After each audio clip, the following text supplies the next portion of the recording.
¿Qué tal amigos, amigas? ¿Cómo están? Bienvenidas, bienvenidos a este primer programa de la segunda temporada de nuestro podcast Se Tenía que Decir. Yo soy Paco Pérez García, @Paco al Sur, en Twitter, Instagram y también en TikTok, donde compartimos con ustedes, igual como lo hicimos en la primera temporada, los bytes y los principales detalles de las conversaciones que tenemos con nuestros entrevistados. Hoy estamos con Susana Chávez, ella es directora de Pronsex, con quien vamos a hablar sobre esta lamentable situación que se ha venido presentando en los últimos días, esta ola de feminicidios, de agresiones contra la mujer, violencia contra la mujer y todos estos hechos que lamentablemente nuevamente ponen a las mujeres en riesgo y en peligro en nuestra sociedad. Con ella vamos a hablar sobre eso y también sobre la decisión que ha tomado el Tribunal Constitucional respecto a disponer la distribución de la anticoncepción oral de emergencia o la llamada pastilla del día siguiente.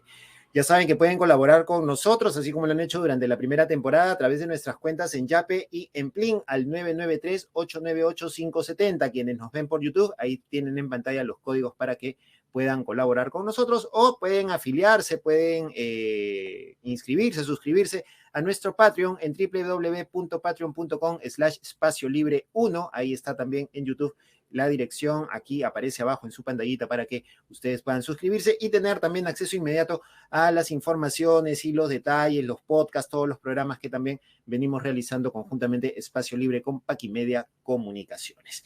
Nos fuimos un par de semanas y hemos regresado y hemos visto que las cosas no solo están igual que antes, sino que todavía están peor. Y es que no solamente tenemos la crisis política, sino que estamos con tremenda crisis ambiental, producto de las lluvias, producto del ciclón Yaku y lo que se podría hacer este fenómeno del niño costero que nuevamente estaría tocando nuestros suelos costeros. Si estás en Lima o estás en parte de la costa de nuestro país y te estás muriendo de calor en este momento, es nada más y nada menos que por estos tremendos cambios climatológicos que están habiendo en nuestro país.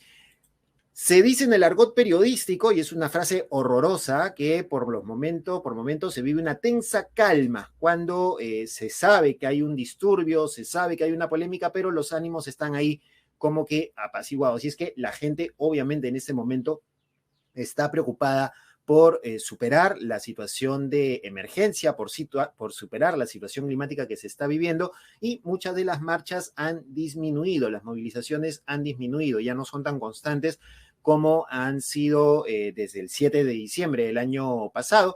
Sin embargo, se ha ido conociendo nueva información respecto a los abusos cometidos por parte de las Fuerzas Armadas y policiales, los asesinatos que se habrían producido por estos ataques por la espalda.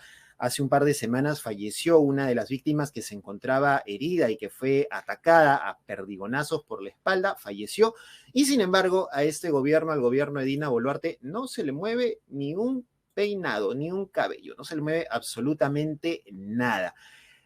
Aparecen más videos, aparecen audios respecto también a la situación legal de la señora Dina Boluarte. El Español está hablando cosas con relación al tema de Pedro Castillo, pero Henry Chimabucuro, quien es indicado como uno de los principales aportantes y financistas tanto de la campaña de Pedro Castillo como la campaña a la cual también pertenecía la señora Dina Boluarte, y que incluso ha confesado, ha brindado declaraciones, entrevistas en donde ha pagado gastos de hotel, lavados de ropa, bocaditos, la torta de cumpleaños de la señora Boluarte, etcétera, etcétera. Todo está siendo, según ha dicho Chimabucuro, registrado por la Fiscalía. Y es que estos aportes, como se sabe, no están inscritos ante la OMPE, entonces se consideran aportes, entre comillas, ilegales o por lo menos no reportados. Y la señora Dina Boluarte tiene mucho que explicar respecto a este tema. Recordemos que por menos se le caía encima Castillo, se le caía encima Vizcarra, etcétera, etcétera. Entonces hay que tener mucha atención respecto a estas denuncias. Me dicen, no, pero es plata que Chimabucuro ponía de su bolsillo. Sí, pero no está reportado ese dinero. Sí, pero no es lo mismo que el lavado de activos de Keiko. Sí, no es lo mismo, pero hay un tema de ilegalidad o por lo menos de alguna falta administrativa que tiene que ser vista y considerada. En el Congreso hay una moción de vacancia contra Dina Boluarte y hay un par de bancadas que han dicho que van a votar en contra. Una de ellas es Fuerza Popular, más o menos cercana a la posición de la señora Mari Carmen Alba, que dice que las matanzas no son pretexto para vacar a una presidenta. mientras que la bancada de Perú Libre ha dicho que sí va a votar a favor de la vacancia de la señora Dina Boluarte. Las cosas están bastante complicadas, vamos a apelar al término este de la tensa calma, porque cualquier cosa en cualquier momento podría generarse un desembalse de las movilizaciones. Lo hemos venido conversando en la temporada anterior con nuestros entrevistados y ellos iban diciendo este tema. Festividades, emergencias climáticas y otras cosas más están amainando un poco las protestas, pero mientras más se va conociendo, más se van sacando detalles de la situación de Dina Boluarte, es posible que se pueda dar una salida no necesariamente dialogada, porque el Congreso también ha enterrado el adelanto de elecciones. Están haciendo lo que se les da la gana en el Congreso, y esto gracias al tremendo desequilibrio de poderes que generó el Tribunal Constitucional con varias de sus decisiones. Se nos vienen las cosas bravas aquí en el país y nosotros vamos a estar ahí pendiente para recordarles que todo esto se tenía que decir.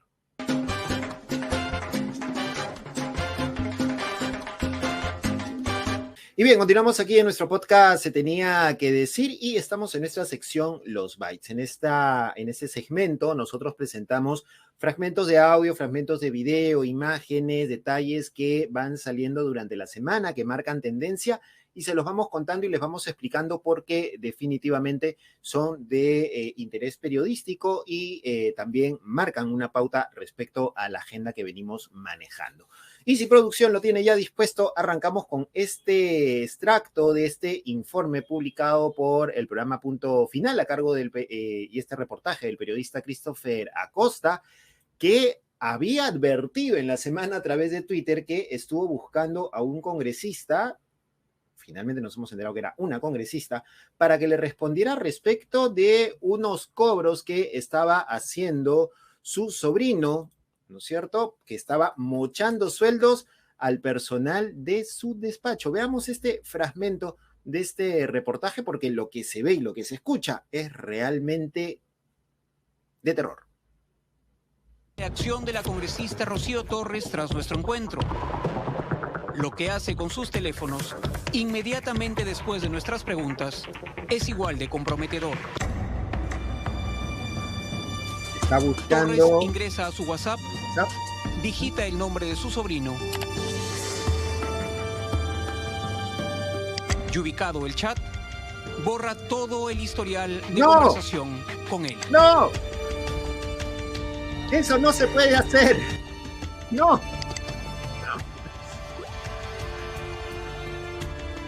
Esa es la confesión, el reconocimiento máximo de culpabilidad. Ubica la conversación con su sobrino Juan Daniel, va al perfil del usuario y elige la opción vaciar chat, eliminando así todas sus conversaciones. Borrón y cuenta nueva, habría pensado la congresista borrachat, sin saber que cada uno de sus movimientos era registrado con precisión por nuestro camarógrafo profesional. Hemos pasado... Acto seguido llama al sobrino. A la borrachata. Este parece no atender, así que decide escribirle. Lo que allí redacta le será recordado en adelante. Han estado armando esto hace tiempo. Le tengo al enemigo en la oficina. Lejos de recriminar cualquier acto ilícito, la congresista se queja de tener a alguien contra sus intereses en su despacho. El enemigo lo llama y cree saber quién es. Es la Natalie. Sentencia. Ya, pero ¿y quién es la Natalie? Bueno, en fin. O sea, creo que ningún futbolista ni ningún pelotero de la selección ha hecho una cosa de esas, ¿no? O sea, borrar el chat así en evidencia total de la falta. Y ya bueno, hablando en serio, hemos pasado de la congresista mochasueldo a la congresista borrachat, ¿no? Y es que este tema, este reportaje, denuncia a la congresista Rocío Torres, miembro de Alianza para el Progreso, la bancada de don César Acuña, que su sobrino, Juan Daniel Pérez Guerra, estuvo cobrándole cupo a sus trabajadores en el Congreso. Es decir, la misma modalidad de la congresista Mochasueldo, pero esta vez a través de un intermediario. Es decir, te consigo chamba, ¿no es cierto? Y los sueldos en el Congreso, el más bajo está en 2.500 para un técnico, ¿no es cierto?, que con formación secundaria, el más bajo es 2.500, y el más top como asesor podría estar ganando hasta 7, 8 o 9.000 soles, ¿no? Entonces, más o menos van marcando cuál es la diferencia. Con que le saques 10%, 15% a cada uno, es un monto interesante los que va obteniendo el congresista o la congresista que decide utilizar esta mala manía, esta mala arte de cobrar cupo o mochar sueldo como parte de la comisión por haberte conseguido el trabajo, ¿no? Obviamente. Bueno, golazo de Christopher Acosta, a quien saludamos desde aquí por este y otros reportajes que ha venido sacando y a quien seguramente no lo quieren para nada en el Congreso de la República, porque ya no es el primer caso de un congresista que se ve comprometido por el trabajo que viene haciendo Christopher Acosta conjuntamente con su equipo, con sus colegas, con su camarógrafo, que el camarógrafo es el que definitivamente tiene el punche de haber sacado esta toma desde la galería del Congreso. No vayan a ser como Luz Salgado, cuando fue presidenta del Congreso y también la vieron chateando, dijo, no, ya los periodistas no pueden subir a la galería a grabar porque se meten a interceptar nuestras conversaciones. De locos realmente. Bueno, vamos con el segundo byte, este segundo video que tiene que ver con lo que veníamos hablando hace un instante, la situación climática en nuestro país. Lluvias en Piura, en Tumbes y en todo el norte del país. Han habido tormentas bastante fuertes con rayos, truenos, tormentas eléctricas que han venido afectando también domicilios y personas. Estamos viendo aquí estas imágenes de las fuertes precipitaciones que se han dado en la región, que han dejado ya graves daños en infraestructura pública y privada. El 2 de abril, este fin de semana, se han producido lluvias que llegaron hasta los 85 milímetros o litro por metro cuadrado, según señalan los especialistas, siendo hasta el momento una de las más altas, porque en el 2017, según reportan los especialistas, el 26 de marzo, que se produjeron lluvias más o menos similares, fueron de 87 milímetros y en 1998 se pasó de los 100. Esta sería la tercera más o menos de las fuertes que está viendo en cuanto a cantidad, 85 milímetros frente a los 87 y 100 que se han registrado en años anteriores, pero que seguramente podrían aumentar en el transcurso de los siguientes días. Y recordemos que el último fin de semana Hildebrand en sus 13 sacó un reportaje también señalando que miembros del CENAMI habían dicho que la presidenta Dina Boluarte había prohibido que se brinden reportes respecto al Yaku, al ciclón Yaku, y esto, obviamente, este silencio habría perjudicado a muchas personas y habría evitado que se tomen medidas de prevención. Pero ya tenemos las lluvias encima, está la situación ahí, y lamentablemente lo de la reconstrucción con cambios fue puro floro. No hay drenajes en Piura, no hay drenajes en Tumbes, en Chiclayo tampoco. La cosa está terrible, tal como vemos en las imágenes. Mototaxis prácticamente flotando, ¿no?, sobre las aguas que están acumuladas, vehículos que se quedan varados porque no pueden seguir avanzando, y las personas tratando de ver la manera de pasar estos ríos de agua que se forman en las calles de las ciudades. Nada nos sale bien en este país, ni siquiera la naturaleza nos perdona. Vamos con el tercer video, y esto es algo que seguramente usted, amigo, amiga, que nos está oyendo, nos está viendo, al igual que quien habla, lo ha tenido que pasar en algún momento, y es que la situación en salud está realmente lamentable. Vemos estas imágenes de las largas colas que existen en el Hospital Rebagliati para poder sacar una cita en la especialidad de cardiología. Son colas enormes, larguísimas al interior del Hospital Rebagliati. Ahí está dando la vuelta, está saliendo. Este módulo de cardiología está ingresando al pabellón central como a unos 50 metros de la puerta de entrada al pabellón. Y esta cola está fácilmente pasando los 60 metros y dando la vuelta, saliendo casi hasta la puerta de ingreso del Hospital Rebagliati, es lo que vemos aquí. Y van personas mayores de la tercera edad que tienen que ir desde las 6 de la mañana, un día, los primeros días del mes, para poder conseguir un cupo, una cita, todavía para dentro de 3 meses. Es decir, hoy día, lunes, seguramente, la gente ha tenido que ir para poder conseguir una cita, con mucha suerte, para mayo. Con mucha suerte. Porque posiblemente se la den para junio o para julio, en la especialidad de cardiología.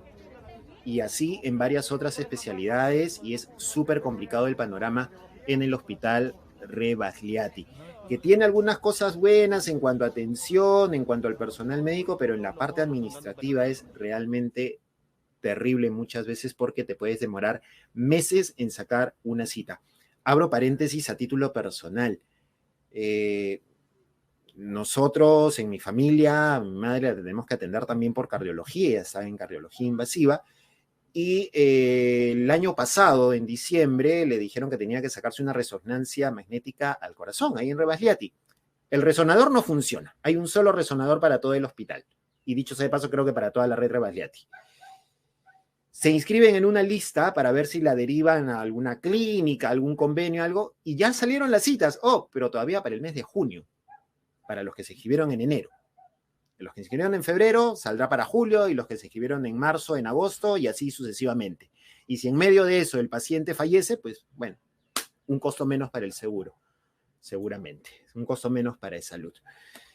También ha habido una denuncia de que en el Hospital del Niño hay médicos pediatras que dejan a sus pacientes para irse a atender a sus consultorios privados, algunos de los cuales están incluso al frente del hospital. Así estamos. Este es el país de las maravillas. El país que tiene la moneda más fuerte de América Latina, seguramente, pero que tiene el peor sistema de atención en salud. Y la pandemia nos lo demostró. Se tenía que decir.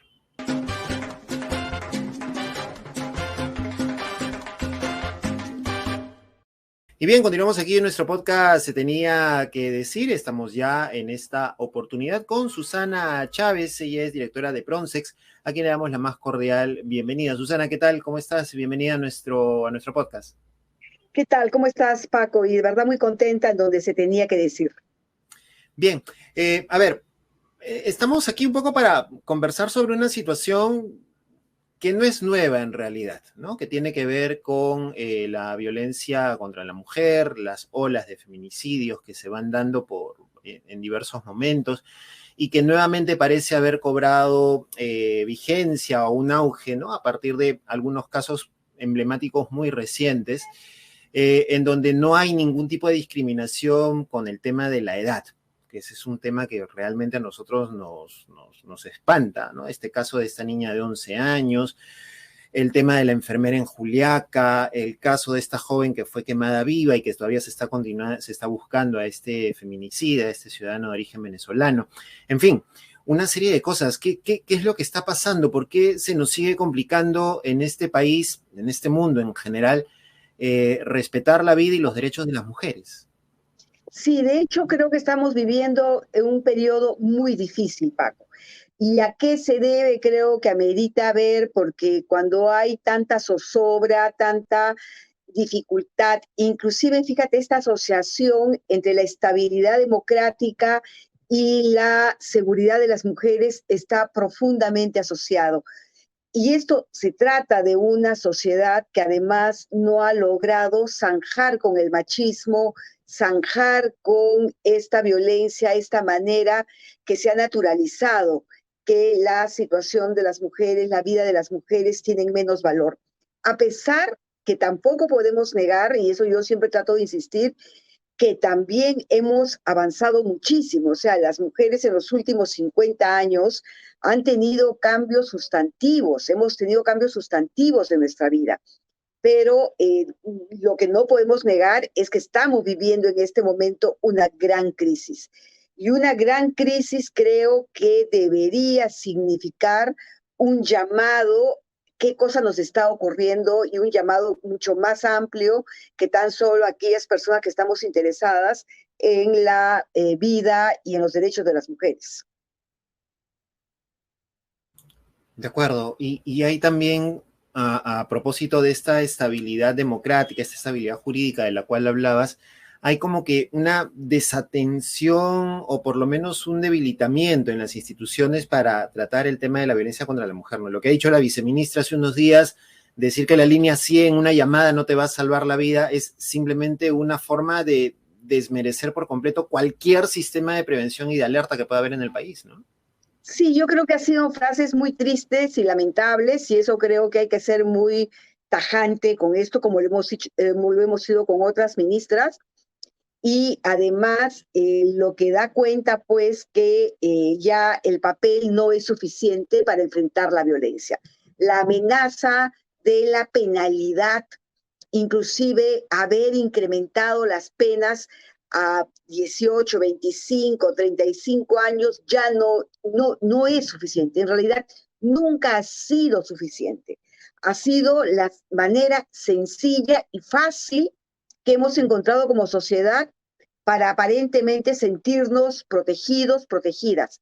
Pero en realidad, eh, eh, siempre en tratar de abordar por el lado de lo penal, descuidando la educación, descuidando la protección de las víctimas, descuidando los cambios sociales de los medios de comunicación en el sentido de invertir poco para entender qué cosa es una cultura de paz con enfoque de género, es lo que nos está cobrando una factura demasiado cara.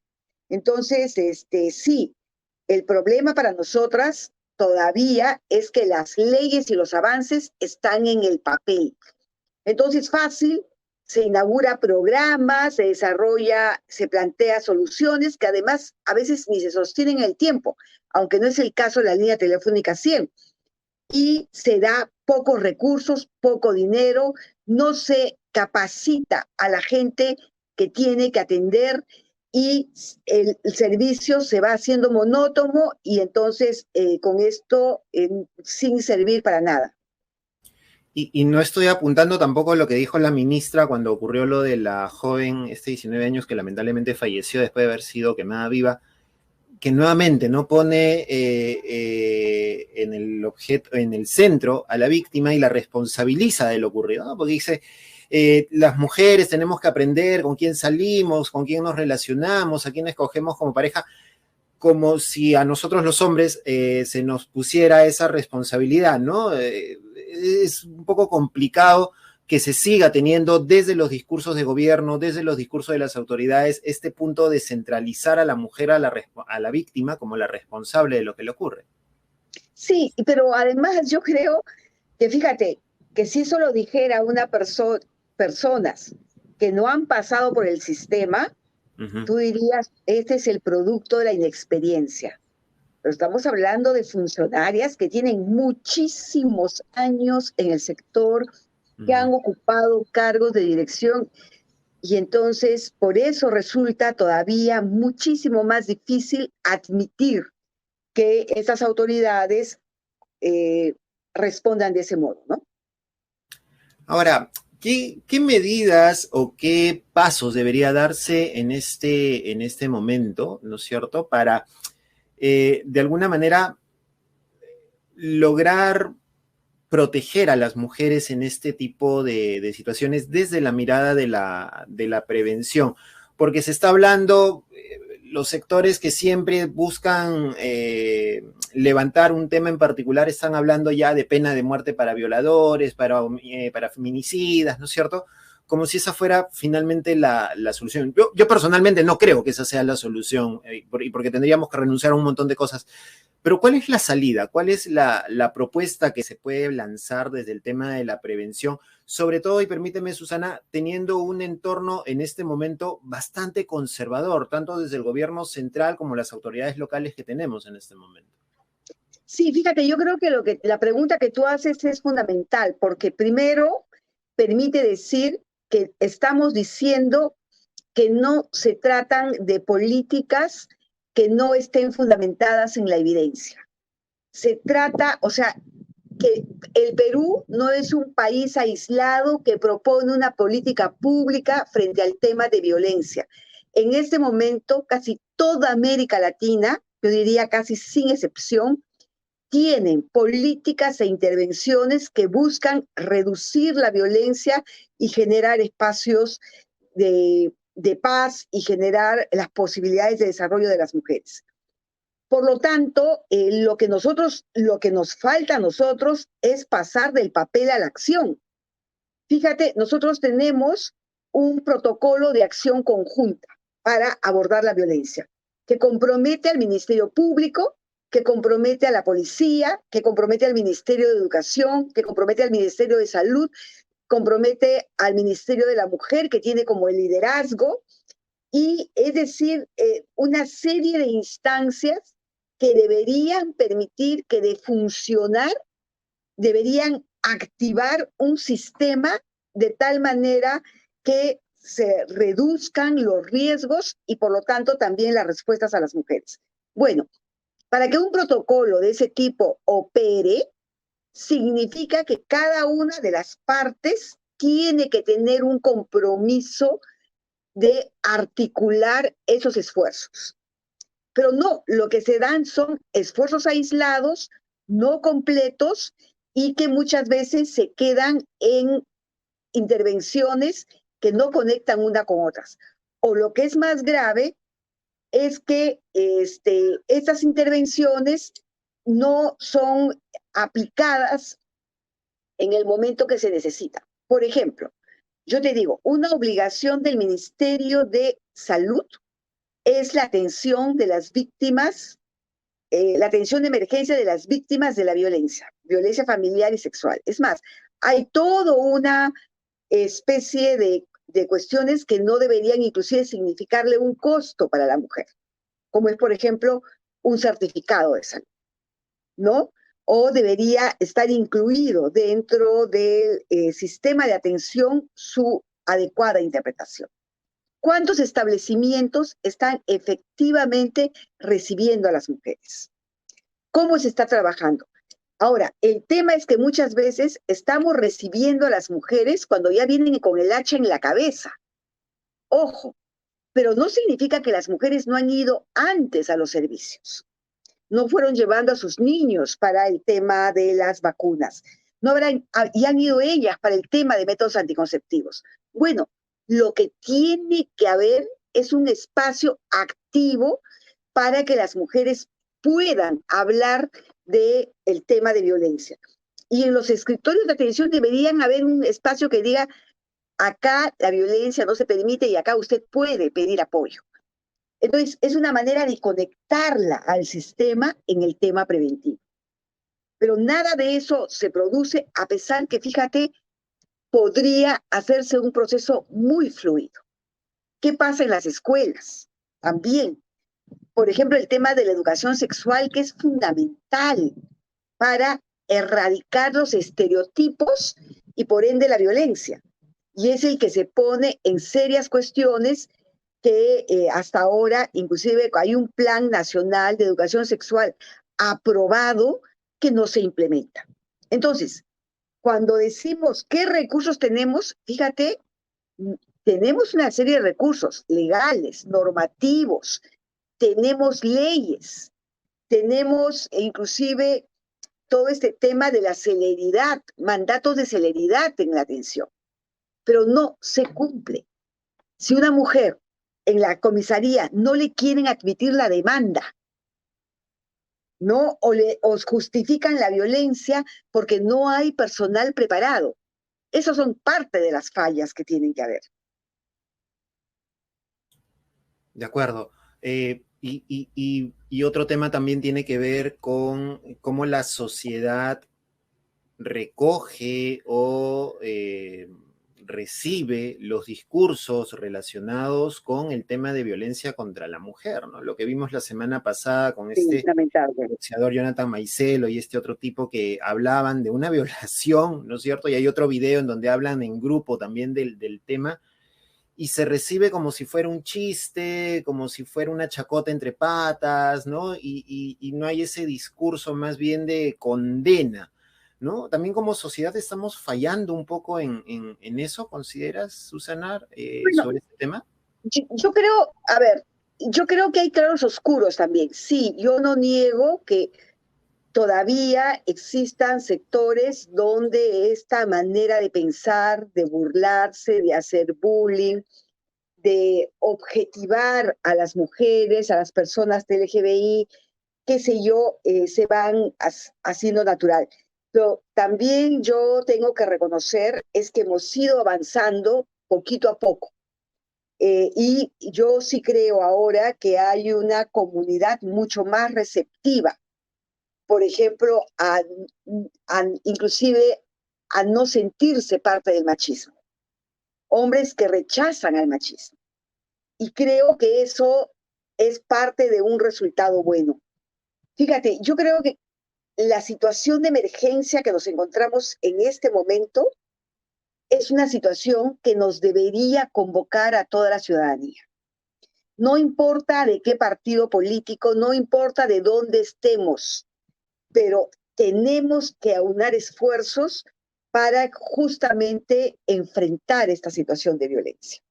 Entonces, padres, madres, o sea, sí tenemos que mirar que lo que nos está ocurriendo en el campo de la violencia es inaceptable, es absolutamente violatorio de los derechos, es ahistórico porque ya no deberíamos ser parte, es ilegal, pero lo más importante, se puede transformar. Paco, entonces sí creo que es un momento en que tenemos que poner conciencia de que este es algo que tenemos que transformar y que es una tarea pendiente y tenemos que hacer el propósito allí sí como sociedad a transformar, a erradicar, a no tolerar estas prácticas. Entonces yo más bien en vez de atacarlo a ese señor Maicelo creo que es, creo que deberíamos explicarle qué no entendió de la violencia. Ven, siéntate acá y vamos a conversar contigo. Y cómo probablemente él hubiese ayudado enormemente en vez de alentar una descripción de este tipo, lo que pudo hacer al cambiar ese chip y probablemente explicar a este personaje que no es aceptable su postura. Y te apuesto que no lo hubiese hecho en un siguiente programa. Sí, es probable, lo comentaba también en algún momento con algunos colegas y compañeros más o menos de mi misma generación, que es un poco un chip que uno tiene ahí, ¿no? O sea, que lo asume, lo recibe y como hemos estado criados también de una forma determinada o hemos vivido en entornos determinados, no asumimos que existen estas violencias y lo tomamos más bien como una broma, ¿no? Como parte del chiste del día a día y no lo chipeamos como lo estás planteando tú, ¿no? De decir, oye, vamos a sentarnos, conversemos, esto que estás haciendo no está bien, no tienes por qué promoverlo, sino que más bien hay que luchar y confrontar contra ello y eso creo que es indispensable. Susana, en medio de todo este panorama, la buena noticia fue esta decisión que tomó el Tribunal Constitucional de declarar válido, permitir que continúe la repartición, la entrega gratuita de la anticoncepción oral de emergencia o la llamada pastilla del día siguiente, ¿no? Que es un tema que también había estado un poco en conflicto. Un poco para ir por pedacitos y con manzanitas. ¿Qué tanto qué es lo indispensable o cuál es el beneficio de esta anticoncepción oral de emergencia? ¿En qué situaciones es bueno tenerla a la mano y que las mujeres puedan tener esta posibilidad de acceder a ella? Mira, en realidad, para quienes no conocen la anticoncepción oral de emergencia, podrían decir, ay, pero ese es un método anticonceptivo más. En primer lugar, hay que reconocer que no es un anticonceptivo más.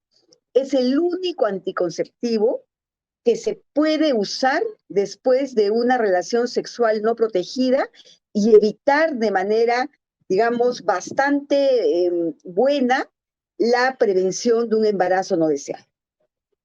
Que si este insumo estuviera disponible, podríamos resolver muchísimas cosas. Tal es así que la Organización Mundial de la Salud lo reconoce como un insumo esencial de salud sexual y reproductiva y que tiene que estar en los lugares de desastre, tiene que estar en los lugares donde no hay servicios, tiene que estar a disponibilidad de todas las mujeres que podrían ser víctimas de violencia. Por lo tanto, deberían estar en la comisaría, deberían estar en los establecimientos de salud, deberían estar en las bodegas, o sea, deberían estar en todos los lugares, con los bomberos. Todos ellos deberían tener anticoncepción oral de emergencia para estas circunstancias en que una mujer, por ejemplo, es víctima de violación. Entonces, y si uno lo reconoce este paso, esta disponibilidad de este insumo, ya comenzamos a pensar en la víctima. Podemos comenzar y podemos insistir en perseguir el delito y por supuesto hay que hacerlo, pero este es el primer paso para proteger a la víctima. No le vamos a exponer a mayores peligros. Bueno, este insumo, que es tan importante para nosotras, se incorporó en el país oficialmente, siempre ha estado, siempre ha estado, pero no había un insumo único. Y en el 2001, durante el gobierno de transición, el doctor Pretel lo introduce dentro de la oferta de métodos anticonceptivos para que los establecimientos dispusieran de este insumo. Bueno, lo que pasó es que cuando entra el doctor Solar y el doctor Carbone, sin ningún tipo de evidencia, deciden que la anticoncepción oral de emergencia tenía que salir. Pero que en realidad el proyecto de ambos médicos no era la anticoncepción oral de emergencia, era retirar todos los métodos anticonceptivos y la anticoncepción era una.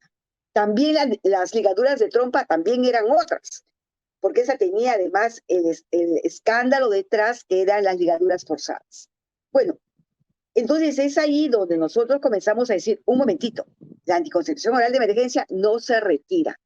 Y empezamos en una discusión muy fuerte en donde exigíamos al ministerio en ese entonces que cumpla con la distribución de anticoncepción oral de emergencia. Como no quería hacerlo, llegamos al Tribunal Constitucional, demandamos al Ministerio de Salud y el ministerio ordenó distribuir. Al poquito tiempo, una organización llamada Las Sin Componendas, que tiene en su junta directiva, ojo, en su junta directiva, a Santa Rosa de Lima, a San Martín de Porres, a Yahvé, al arzobispo Loaiza, es decir, así todos estos personajes, ¿no? Como los, digamos, como los garantes de su política para retirar la anticoncepción oral de emergencia. Y inicia un proceso judicial y el Poder Judicial admite esa demanda, esta demanda llega al Poder Judicial y deciden revertir el mandato anterior y dicen, bueno, como no estamos muy seguros que la OE efectivamente sea abortiva, vamos a prohibir su distribución en los establecimientos de salud. Pero si alguna vez se encuentran evidencias, otra vez que retorne. Y entonces se prohíbe. Y luego al tiempo hay una fiscal que decide demandar al ministerio porque cada vez que iba con sus víctimas al establecimiento no le daban nada.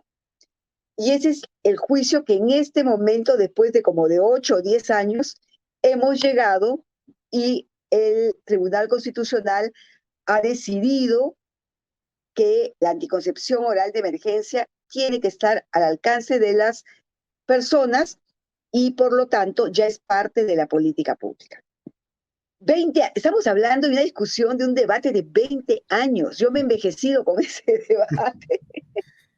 Bueno, al final se ha tenido esta decisión. Uh-huh. Y bueno, entonces ahora hay que garantizar que la anticoncepción oral de emergencia efectivamente esté en todos los lugares y sobre todo que el Ministerio de la Mujer, el Ministerio de Salud, todas las instancias difundan la existencia de la anticoncepción oral de emergencia y que esto pueda ayudar en alguito, no del todo, en algo a las víctimas de violación. Bueno, vamos a estar pendientes y ojalá que esto se logre cumplir, que no haya más trabas ni componendas para evitar que esto salga adelante y pueda finalmente darse otro espacio, otra posibilidad más para proteger la salud y la salud sexual de las mujeres en general. Susana, como siempre, muchas gracias por estar con nosotros, muy amable. Muchas gracias a ti, un abrazo y éxito con el programa. Gracias, Susana Chávez, directora de Pronce, que estuvo aquí en Se Tenía que Decir en esta entrevista, en esta conversa, en el inicio de la segunda temporada. Ya venimos con más.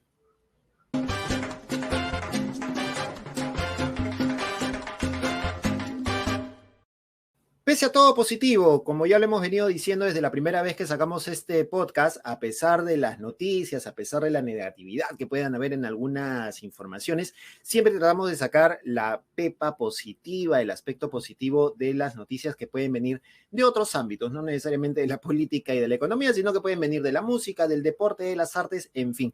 Y en esta oportunidad, en esta edición de Se Tenía que Decir, la noticia positiva viene de la mano del Grupo 5, y es que el fin de semana, si han estado viendo las redes sociales, han estado viendo TikTok y han estado viendo las plataformas digitales, habrán visto el conciertazo que se ha metido el Grupo 5 este último fin de semana. Ahí vemos algunas imágenes que recogemos de las plataformas de TikTok y no es un concierto del medio tiempo en el Super Bowl, ni es un concierto en el Madison Square Garden, no, es un concierto en el Estadio de San Marcos, con tecnología de punta, con tremendas pantallas, que creo que desde la Avenida Venezuela podía ver, no mentira, pero se podía ver muy bien la presentación del Grupo 5, liderado en este momento por Cristian Yaipen. Este espectáculo, que ha tenido 2 fechas, ha sido a estadio lleno. Colmaron las entradas, vendieron las entradas en su totalidad, hicieron lo que se llama en el espectáculo de la música el sold out en las 2 fechas y han puesto a bailar a toda la gente que llegó al estadio de San Marcos. No solamente la calidad de la música del Grupo 5, que es muy buena, sino la calidad del espectáculo, la puesta en escena, el juego de luces, las pantallas, el escenario tan grande que se ha visto, y la facilidad de poder llenar un estadio, porque el estadio de San Marcos tampoco es poca cosa. Lo interesante de esto es que la música cumbia está nuevamente, la cumbia peruana está nuevamente reflotando, está rompiendo todos los esquemas y demostrando que se puede hacer una muy buena producción musical y artística en el país, con todo lo que esto conlleva y con todas las características que debe tener un espectáculo que puede colocarse en cualquier parte del mundo. Palmas y éxitos entonces para Cristian Yaipen y el Grupo 5 o el Grupo 5. Éxitos para ellos. Se tenía que decir.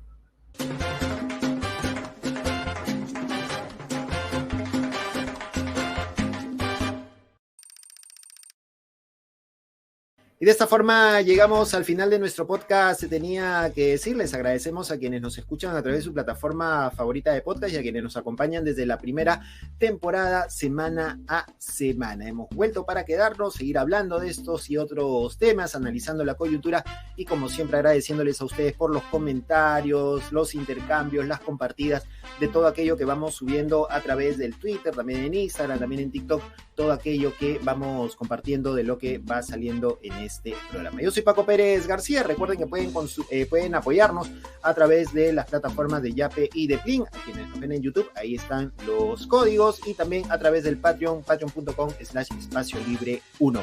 Nos encontramos la próxima semana en una nueva edición de Se Tenía que Decir. Chau.